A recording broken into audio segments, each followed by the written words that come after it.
কার্যক্রম চালাতে পারবেন না। আমাদের প্রতি উপজেলায় আমরা ম্যাজিস্ট্রেট নিয়োগ করেছি আচরণবিধি প্রতিপালনের জন্য।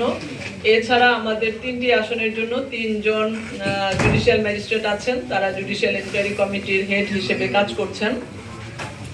জেলার যে কোনো জায়গায় আমাদের কিন্তু চোখ আছে, মনিটরিং আছে। অতএব ইতিমধ্যে জুডিশিয়াল এনকোয়ারি কমিটিতে কিছু অভিযোগপত্র কিন্তু জমা পড়েছে।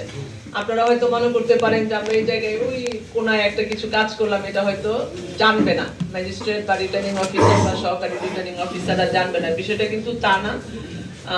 নির্বাচনী আচরণ বিধি সবাইকে একেবারে যেভাবে বলা আছে সেভাবে প্রতিপালন করতে হবে, কারণ আপনারা জানেন যে আমাদের আগামী নির্বাচন কে ঘিরে আমাদের সকলের প্রত্যাশাটা অনেক হাই, যে শৃঙ্খলা বজায় থাকবে, সেখানে প্রার্থীরা তাদের আচরণবিধি বজায় রাখবেন, তা প্রার্থীর যারা নির্বাচনী কর্মী আছেন তারাও সম্পূর্ণভাবে আচরণবিধি বজায় রাখবেন।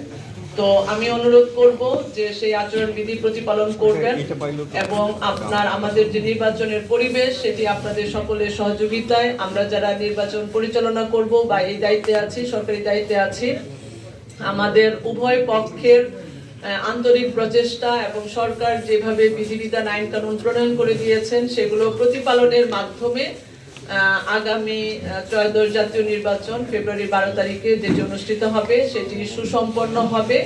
আপনাদের সকলের কাছ থেকে আমরা সেই ধরনের প্রত্যাশা তো আশা করতে পারি, তাই না?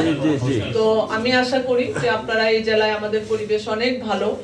ইতিমধ্যেই আমরা যখন ঊর্ধ্বতন কর্তৃপক্ষের সঙ্গে মিটিং করেছি, আমাদের আইন শৃঙ্খলা বাহিনীর কাছ থেকেও যে ধরনের রিপোর্ট আমাদের কাছে আছে, আমাদের ম্যাজিস্ট্রেটদের কাছ থেকে যে ধরনের রিপোর্ট আছে, এখন পর্যন্ত আমাদের পরিবেশ খুবই ভালো এবং আশা করি যে একদম নির্বাচনের দিন পর্যন্ত এবং নির্বাচন পরবর্তী আইন শৃঙ্খলা পরিস্থিতি স্বাভাবিক রেখে অত্যন্ত উৎসবমুখর পরিবেশে আমরা এই নির্বাচনটি সকলের সহযোগিতায় সম্পন্ন করব এবং বাংলাদেশের মধ্যে বা বাংলাদেশের বাইরে আমাদের ঠাকুরগাঁও জেলার ভাবমূর্তি ক্ষুণ্ণ হবে না, এই ধরনের কোনো আচরণ আমরা কোনো পক্ষ থেকেই আমরা প্রদর্শন করব না।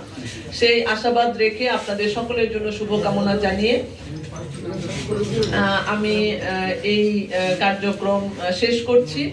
আর আগামী 21 জানুয়ারি আমাদের প্রতীক বরাদ্দ আছে, আপনারা চিঠি পেয়ে যাবেন, আমাদের বিজ্ঞপ্তি অলরেডি স্বাক্ষর হয়েছে, সেটা আপনারা সকলেই পেয়ে যাবেন, পেয়ে গেছেন অলরেডি নিশ্চয়ই।